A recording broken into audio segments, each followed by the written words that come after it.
Big shout out to all you Octagon fanatics. Make sure you hit those like, subscribe and notification buttons to stay updated with all our latest MMA videos. Today we'll look at one of the most dangerous rising stars in any weight class. Everybody, I come here for everybody, kill everybody! The Chechen-Swedish welterweight Khamzat Chimaev, and discuss whether he has what it takes to become a champion. There has been a lot of buzz surrounding this intimidating figure, given that he's had such a meteoric rise in the early stages of his career and has continued to generate hysteria for a couple of years. The most prominent question on everyone's mind is whether Chimaev has what it takes to rise to the peak of the division and defeat the very best at 170. It's common for a fighter to explode on the UFC scene and immediately find themselves labeled as the next big thing. It's happened with dozens of fighters over the last decade or so. At the same time, some of them rise to the occasion, like Conor McGregor, while other fighters like Paddy the Baddy don't live up to that initial hysteria and lose momentum. With a perfect record of wins in his early fights, including dominant performances across welterweight and middleweight, Chimaev has made a lasting impression on fans and experts alike.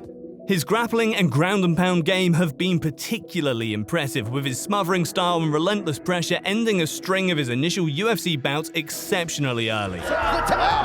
It was the ease at which he cruised through his first opponents, which had people sitting up and taking notice.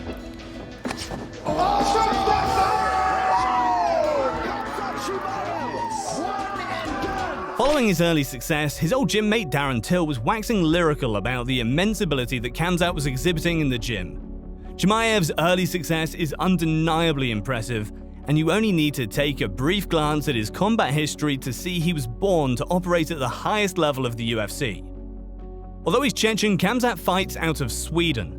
In his earlier days, he cleaned up several competitions, winning gold in several national wrestling competitions, which laid the foundation for the mixed martial artist to flourish to his full potential. This pedigree explains his ground game, and although some have argued that Swedish National Wrestling Championship might not be the sign of a world wrestler, it's how he combines this grappling with other aspects of fighting that have people so excited about how far he could go. 4 of his 6 knockouts have come from strikes, either from clean, thudding individual shots or a barrage of punches. It'd be naive to say that UFC fighters are only great at one specific discipline, but Khamzat's striking and wrestling are exceptionally well documented. The most exciting part of whether Khamzat has what it takes to become a UFC champion is that the welterweight and middleweight divisions are stacked with several mega fights that could do serious PPV numbers. In combat sports, there's an old saying that a fighter is only as great as his rivals. Some of the most formidable and talented men existed when their division was weak and could not test themselves against the best because they were so far ahead of the opposition. But this definitely won't be the case for Chimaev. If he does become UFC champion, which many fans and experts believe he will have gotten past some formidable opposition on his way there. Gilbert Burns is a legitimate contender at welterweight and gave Khamzat a solid test. Truthfully, this was the first strong opposition Khamzat came across, and although some people were saying they weren't impressed, Burns was top 5 and he did lose the fight. Khamzat will now be looking toward Usman and the current champion Leon Edwards so that he can rip his belt from him and achieve his ultimate goal in MMA. Khamzat will be wary of a fellow unbeaten Eastern European making his way up the rankings, Shavkat Rakhmonov. Still undefeated and still a huge problem for welterweights to deal with. Who will be knocking on the door of the division's champions, whoever that might be, and that is an excellent fight. Chimaev's physicality and conditioning have been impressive, but championship-level fighters are a completely different battle. Chimaev found out when he fought Gilbert Burns that the top guys don't fold as quickly and can withstand a lot of punishment and give it back in equal measure. Over the years, many fellow fighters have commented on how Khamzat has an incredible ability to train, possessing an engine that few have seen. While this might have been the case a few years ago when the aura, mystery, and enigmatic nature of the man had a little bit more power behind it. Even though he got past Gilbert Burns in a Fight of the Year contender, it did expose some weaknesses in his game. The cloak of invincibility did drop slightly. Ideally, this shouldn't be the case. If someone moves up to fight a higher level of opposition and comes out victorious, It should be a sign of how dangerous and proven they now are at that weight division. Still, opinions can move quickly in MMA, and Khamzat didn't help himself when he came in half a stone too heavy for his proposed bout with Nate Diaz in September 2022. 178.5. Perhaps this could be an underlying problem that hasn't been addressed. Whenever a fighter comes in overweight, it's a cause for concern. They're either too big and have tried to boil themselves down dangerously, or they have entirely undertrained. With Khamzat, somebody renowned for being a consummate professional, it's unlikely to be the latter.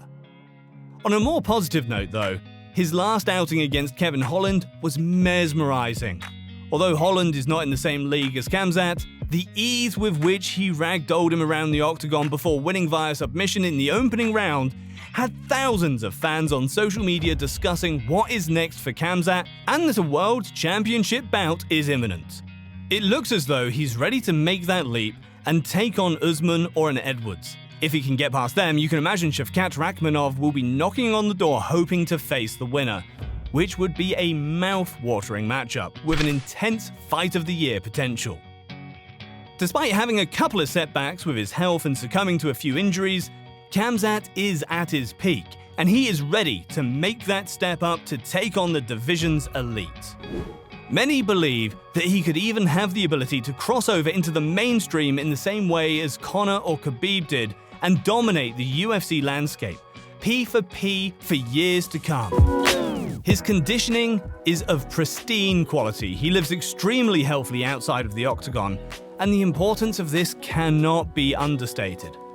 Fighters who do not live the life outside the ring soon find out the hard way that partying, eating poorly, ballooning up and down in weight, and creating a whiskey brand on the side are all distractions from operating at the elite level, which is often where the acceptable margins matter the most.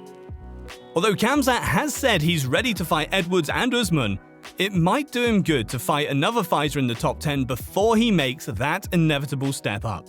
Gilbert Burns is a solid opponent, and he is worthy opposition. Still, to speak bluntly, he is a level below Usman, and Usman went one better than Khamzat and knocked out the Brazilian.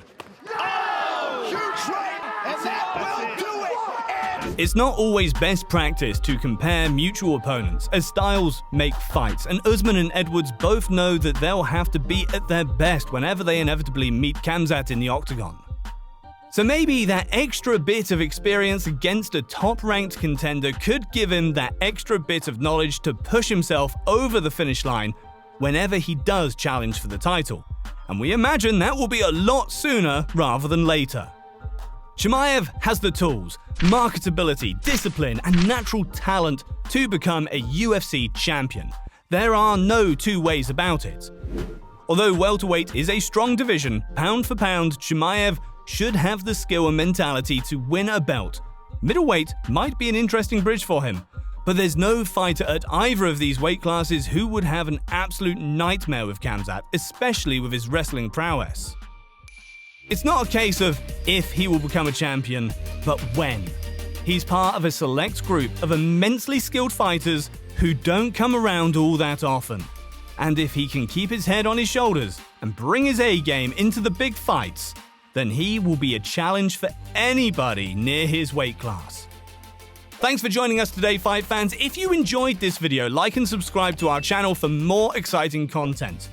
Do you think Khamzat Chimaev has what it takes to become a UFC champion? Share your thoughts and your predictions in the comments down below. And until next time, take care.